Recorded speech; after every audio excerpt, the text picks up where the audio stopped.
Welcome to Strong in the Broken Places. This is episode number 23. My name is Jeffrey Reuter.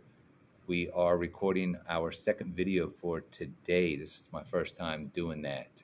And I wanted to continue with the theme that we were talking about this morning at class right now. It's the end of the day. All the students have left. And I have an opportunity to just share a little bit more. And this has been on my mind ever since this morning. We left off on 22 talking about victimization, and there's a couple things that I would like to visit here.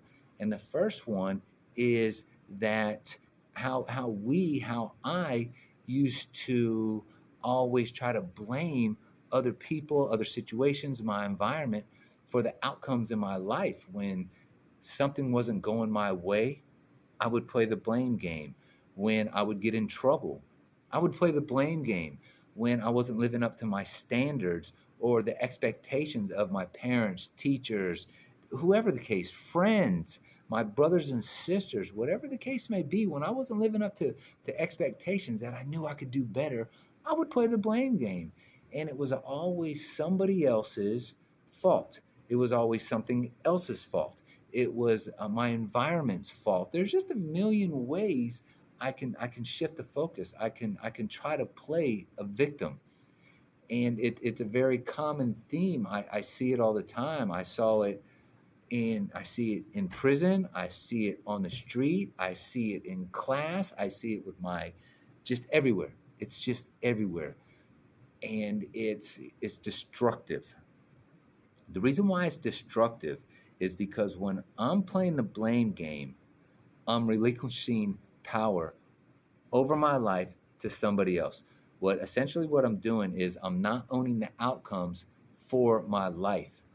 And I started doing this at a very young age, and I got very good at doing it. At least I thought I got very good at doing it, because I would get in just little petty type trouble, and I could get out of it. I had a gift for gab. I could talk my way out of it. And the problem was this: the type of trouble I would get in got progressively worse until I committed the crime that eventually sent me to prison. And that's when I really started playing the blame game. I tried to blame anybody I could for what I had done. I blamed my parents. I blamed how I was raised, where I was raised, my environment. I blamed a God who didn't love me. I blamed a crooked judicial system. I blamed a state attorney who was out to get me. I blamed a bad attorney. I tried to blame the victim himself in my crime. I tried to blame my drug and alcohol addiction for what I did, like they had somehow put a gun to my head and told me to use. And it wasn't until almost 10 years of incarceration later, I was in Rayford, Florida, and just a series of events happened, and my back was literally against the wall when I had to wake up. I had to make some kind of change in my life, or either I was going to be killed in prison, or I felt like I was just going to die. Something inside of me was just going to die if I didn't take some kind of control over my life. And in order for me to take control in my life, I had to begin owning the outcomes of my life. And the only way I can own the outcomes of my life is to stop playing a victim. I am not a victim. And this is where I would like to get into this realization here.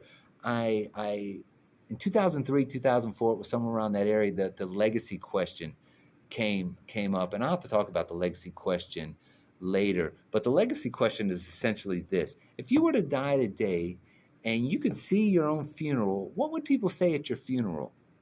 And I honestly answered that question. And this was in like 2003, 2004. And if I were to die back then, and I pictured myself at my funeral, there would be no one would, there was not one person who would have anything good to say about me, except for maybe my mother.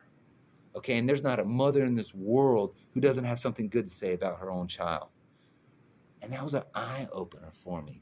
And then once I realized that, then the realization of this whole victim thing started to take place. And that's when I realized, hey, you're not a victim. You're the one that creates victims.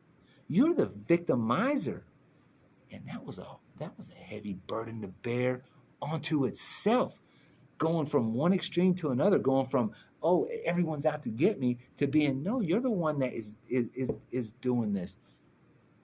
So I had to make some serious changes in my life. One, I had to begin taking responsibility for what I did. I had to own the outcome in my life, and I had to say, listen, Jeff, you're the one that did this. This is your fault. You're not the person who you think you are or you claim to be. That's a heck of a realization when you have to come to realize that, hey, you're not a good guy. But thank God I woke up. Thank God I took responsibility. And it's a heavy burden to bear. What I did was a heavy burden to bear, but I bear that burden.